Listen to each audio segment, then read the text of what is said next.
Oh my gosh, dude, I don't know what to do. This is gonna take all night. Welcome to Teamrocketgarage. My name is Zach, and this is my 1979 Ford Mustang. I bought this in 2018 with nothing in it, and I built the entire car. Well, I cut a little corner here, and this engine here decided to blue screen on me. Not Ford blue, we're talking true blue, Windows blue, blue screen. We don't know what happened. So hit the subscribe button. But today, it's 9 o'clock, it's Tuesday, and tomorrow, Wednesday, 9 o'clock, I've got a tuning appointment at Premier Performance in Sandy, Utah. We've got to get this bad girl ready to drive all the way without a tune. Check this out. I built it!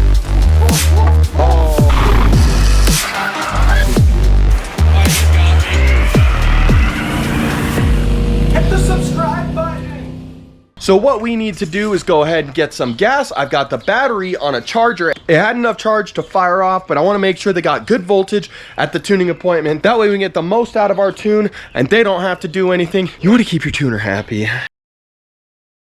You know, if you're ever not sure what to do with your car, ask your tuner. If they're going to tune it, ask them what they would prefer you do. First things first, we got to go get some gas, and then I need to track down a little bit of an exhaust leak, and after that, the car should be ready to drive. We'll stop on the way, fill the tank all the way up with premium. The fuel pump on this bad girl is screaming, and well, she's dirty too and all that. So, oh gosh. Oh, it's gonna be embarrassing. Hey, can you tune my car? Hi, you are currently being recorded. Let's hop to. Shout out to Premier Performance in Sandy, Utah. Love them. They tuned the town car, they tuned the Mustang. On that engine died because of something that wasn't their fault, as cam bearings, not tune related. But this engine, oh man, I can't wait. I can't wait to show you. Oh, dude, we're gonna go out, we're gonna race some people. Oh, it's gonna be good. We're gonna beat on some freaking Civics. We're gonna beat on some, I bet, you know what? I bet this is we're gonna beat on some Turbo D series cars for sure. So, pretty cool. And then we'll bumper to bumper with like a 2008 Honda Accord 4-cylinder automatic. It's gonna be perfect.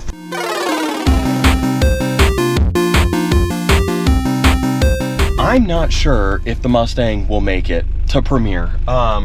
We've actually driven kind of the route that you would go to get to the tuning place that we're going, but we only made it halfway, and then the previous engine lost oil pressure. So I'm really hoping that's not what happens, because I got a lot of money. Well, I don't have any money anymore, but I have money, and then I put it into this engine. So there's a lot of money tied up in this little situation, and last one ate the cam bearings. Let me tell you, don't buy a used engine and a used cam and put them together. Tolerances won't be it. It won't do it.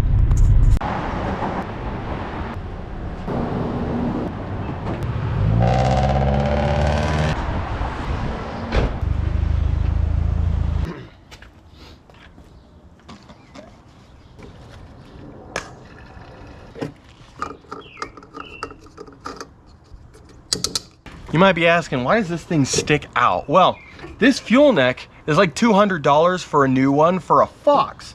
And so the car I got this out of was a 97, so an SN 95. They're actually a little bit wider, so this is actually a little bit longer. The problem is, $200. So, you know, will I fix it? Yeah. But, hey, just a quick question. If you had the choice, which would you rather have? This, a 460 swapped, fuel injected, automatic with overdrive, 1977 two-wheel drive Ford pickup, or this 5.0 swapped, manual swapped, fuel injected 1979 Ford Mustang? Comment below. I don't know which one's better.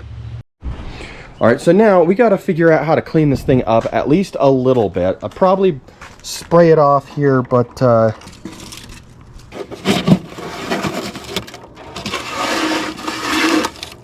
not too bad here. Oh, jeepers creepers. I'm gonna have to hose this out.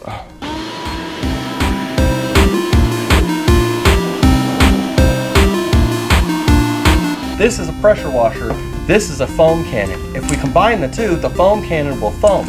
And that stops us from needing to wash too incredibly hard. And now we're gonna go choose a car wash formula by smell. Got all three of these. This one's got like sandalwood. This one smells like a new bowling alley. The Extreme Body, oh, I can use this on myself. Body wash and wax. I don't necessarily, well, I could wax, maybe wax. This one's like bubblegum new car. I think we're gonna use the GSF, Gentle Snow Foam by Chemi, which is excellence for experts. And I'm not an expert, so should be good.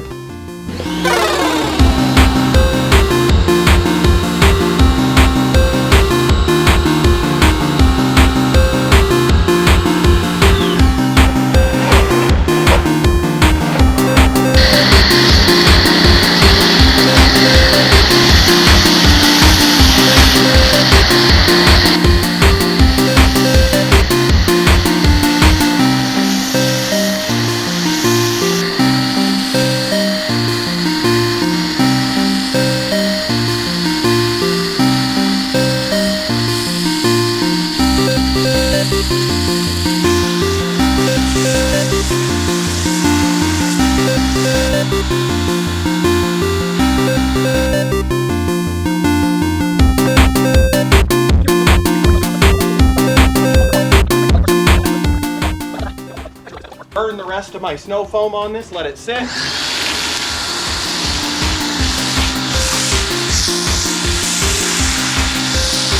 Like, look at the coverage on it, like, look at that, that's great. I think the camera can see that.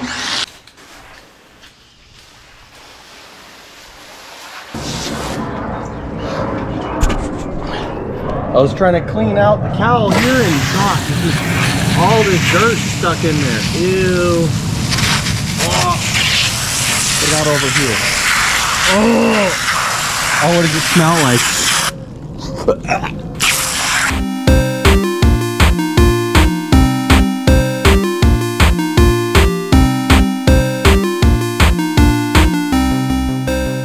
All right, so we're running out of time. I got an hour before I need to leave for work, and this thing needs a filter. So what we're gonna do is not that, but if we can get a right angle, we could probably make this work. I'm hooping.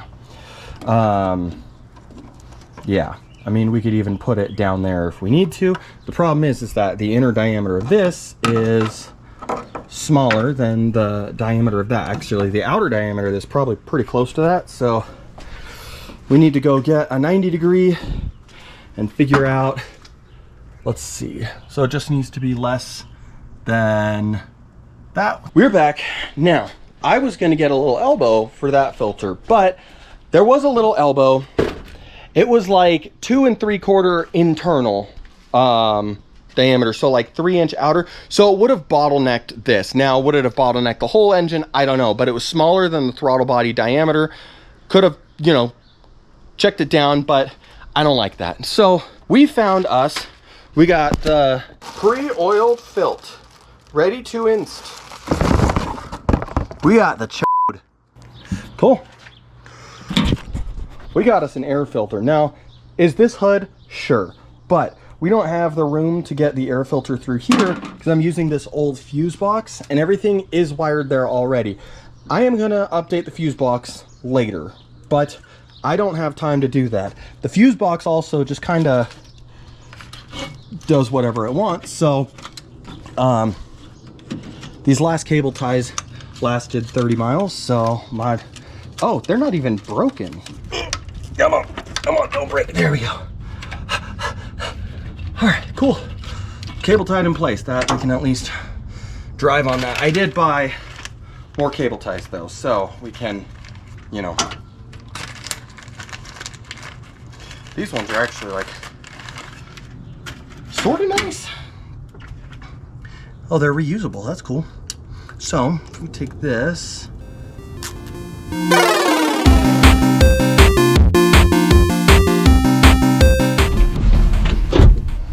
All right. I'm just assuming that everything is okay here. Wow, it's dark. It is dark. I do have interior lights. I just don't want to blast them off and then, oh gosh, okay. Whew, I'm nervous.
See what's happening here.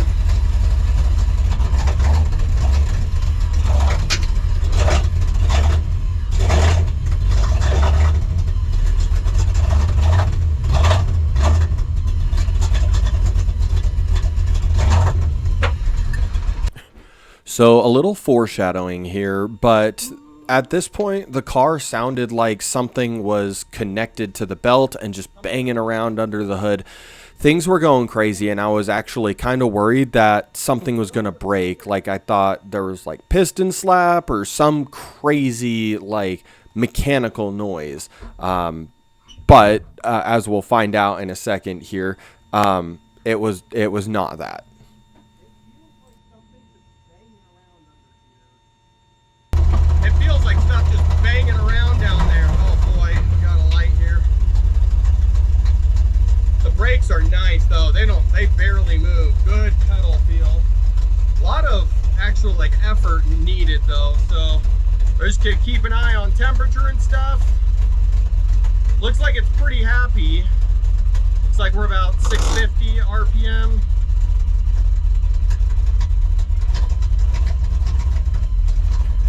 This is me trying to get the car just to drive over like the hump of the intersection.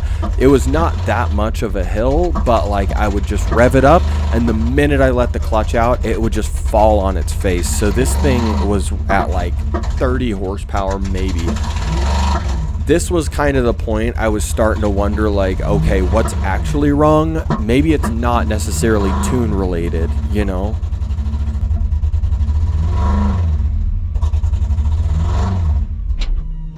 Ugh.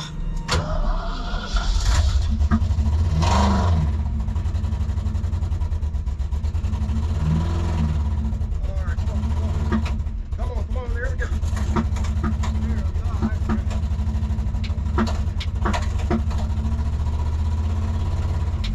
That's scary. All right. God damn, dude. Here we go. I think we're running out of gas or something. Oh gosh. Oh God. Oh Lord, have mercy on me. That's my wife behind me in the little Miata. Oh, gosh, I was under the suspicion that we were running out of gas because I was watching the air-fuel ratio just plummet every time I would rev it up. And later I even thought, well, maybe the fuel pump is dying. So you can see me pulling over here, but the engine kind of picked up, so I just kept going. Come on, you can do it. All right, it doesn't like to go over 2,000 RPM right now.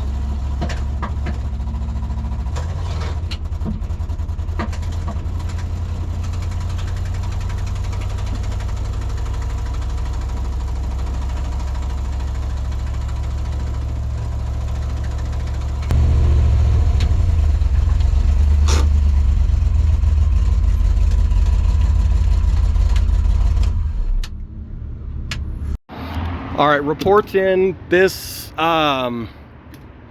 it just pumps and then it'll click. So that's what I'm gonna be doing for the next 20 minutes here.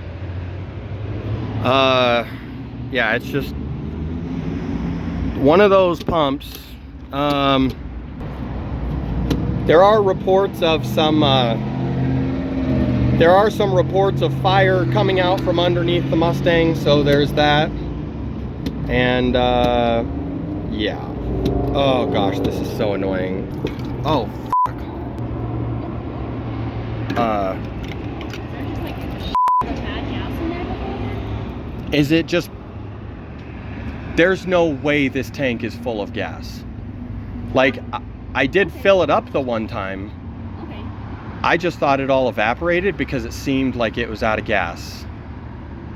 Bro, I'm gonna lose my mind. All right, so it's looking like maybe this gas tank is just all the way full of gas from 3 years ago. Oh,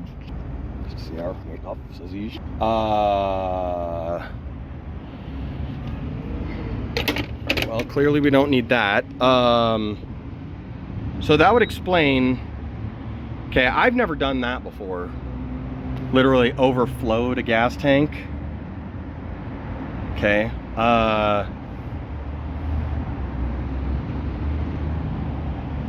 And do some thinking. We'll get back to this.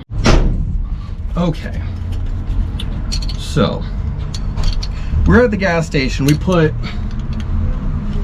2.5 gallons in, and the thing started overflowing. Well, turns out the gas tank is full of 3-year-old gas. So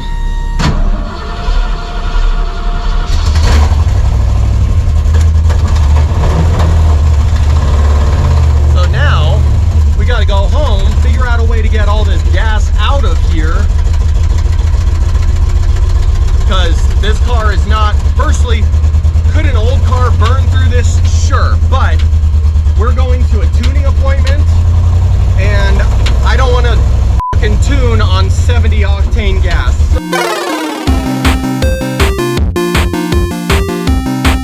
We've got this fuel hose goes all the way into the other end, which we're going to put on over here because we've got the fuel supply over here. So what we're going to do is grab this guy, put it on there, And then we're gonna shove this onto the fuel supply line. And then we can tighten this down. That way we can turn the fuel pump on, and we should be able to, oh gosh, there we go. All right, we should be able to just drain the tank this way. This is a 255 liter per hour pump, which means it has the ability to pump 67 gallons in an hour. This is a 15 gallon tank, but it is a little smashed, so we'll call it 14. So it should take about 15 minutes. Oh, that's a shame. That's good gas. All right, to pump out. Oh, stop, stop, stop, stop, off, off. I did the wrong one. Yeah, so this is the return hose then. All right, sick. Well, all that's just gonna dissolve, I guess. All right, this is going really well. All right, here we go. All right, take this guy, get it out of the way. So, oh. Now we have to figure out how to get this on here, but it's a different size. Ash is gonna fire the fuel switch. We've got the other line with this bigger hose into the smaller hose that goes all the way into there. So, all right, go ahead and just flick it for like 1 second. Is it on? Oh, turn on. Is it on? Wow, it's like way quieter. Remember before it's like, wee! Cool, all right, well, I'll watch this. All right, well, oh, Lord have mercy. That is not a lot. And let's be honest, that is disgusting. All right, so we got that guy filled up over there, and we're just, oh god, that's pretty. Now, full disclosure, yeah, this gas, this bucket had oil in it previously, so that's probably why it like looks kind of gross. But this gas smells, I don't know if you guys can see how, dude, it's so warm in there, or humid anyways. So I figure I want to take this out on the street and see if it'll even light on fire. I mean, I'm sure it'll light on fire a little bit, but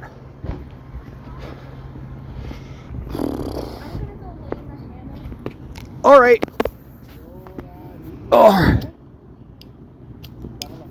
Oh yeah, well, just a little bit.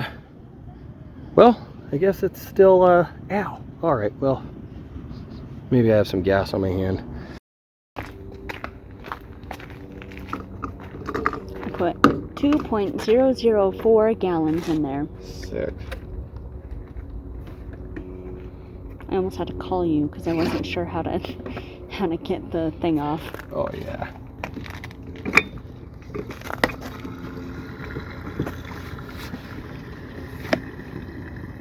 The absolute craziest thing is happening. I don't have to click it over and over again. I shared that with you in good faith. Don't you dare go in the comments and talk smack on me like, oh, this guy, don't even do that. Don't play with me. Mustang.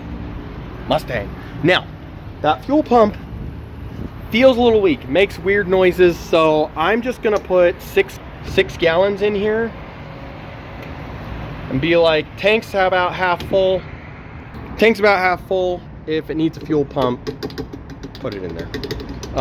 It also, I did modify the straps, so it's super easy. They mount to the front and they like bolt in the middle, so it falls right down. Super easy. Oh my gosh. All right, got our funny little gas cap there that doesn't close. I don't want a receipt, silly goose. All right, fuck. It is running dramatically better, so if you like, check the stuff. This is actually Teamrocketgarage, like same thing. It's just, this is kind of and old. All right, so we made it to Premier Performance on the day of the tune, 8 hours in advance. I know, I have my doubts, but we did it. We did it. You and me, you were here, I was here, we went for a ride. We're at Premier. I just want to point out, first off, Premier Performance, they treat me well. And if you're in Salt Lake's area and you need muscle car stuff, they're the people, hands down. But let me tell you, they don't judge you for having a piece of crap. I brought, dude, some real pieces of crap. And they, dude, look at what they have here, dude. Salines. There's a freaking Taurus SHO over there. 10-second Mustangs all over the place. All over the place. So, I just want to point out, great place to go. You can bring a real piece of crap and they're not going to judge you for it. They might not post it on their Facebook page, but... All right, so we got the Mustang back from the tune, from the dyno. She made, you know what? I don't know why everybody's so weird about posting their numbers. Like, just post your numbers. It's not that big of a deal. So, she made 293 horsepower, 312 foot-pounds of torque. Pretty good power curve, actually. I'll grab the dyno sheet and show you. Here's the dyno sheet. Honestly, pretty good. Now, you're right, no, this does not make all of the power in the world, but so we found that this engine, through some research, has Summit racing pistons in it that are forged and coated. Those pistons actually have a plus 11 cc capacity, which drops the compression ratio of this engine significantly. So I was under the impression this was going to be about a 9.5 to 1 compression ratio. It's actually an 8.7 to 1. So I was expecting a higher amount of power. However, that 8.7 to 1 is good for boost because this engine was built for boost. I bought it like used or unused, but like from a second hand rate. Person saved a little money on that. What's really good is here you can see at 2500 we're making about what, 110 horsepower, and then over 2500 RPM it shoots all the way up to almost 300 right here. So that's that peak right there at 5.48. So we also have a really good torque curve, right? 3000 we're at 250, and then we're over 300 foot-pounds of torque from 4000 RPM to 5000 RPM. And that's kind of where, like, that's kind of where you are kind of the whole time. So, you know, you got a lot of drivability with the torque down here, but then you get a ton of like consistent power up here. So this car really, really hauls butt. However, we did run into a problem. So while we were driving it there, we actually ended up with kind of a huge issue keeping it cool. Now, the fan on this thing is a Taurus fan, and that's supposed to flow like 4,000 CFM. But let me show you some stuff here. So you can see where the fan is on the radiator. It looks like it fits pretty good. However, over here, there's all that space that's kind of unused. And then there is a row on the bottom. So this fan is just, and then there's all this stuff on the side. So when the fan's pulling air, it actually is a lot of resistance to get through here. So the fan is pulling from over here, which drops our effective CFM, because the only CFM that counts is air going through the radiator. So if we're not keeping the radiator cool, right? So like right here, you can see like this just a pain in the butt. I guess I could put a bolt right there to hold this down, but then we've got this whole side right there that we've got to figure out. And then kind of all along here, and the bottom here doesn't have anything to like mount it to. So this fan is just really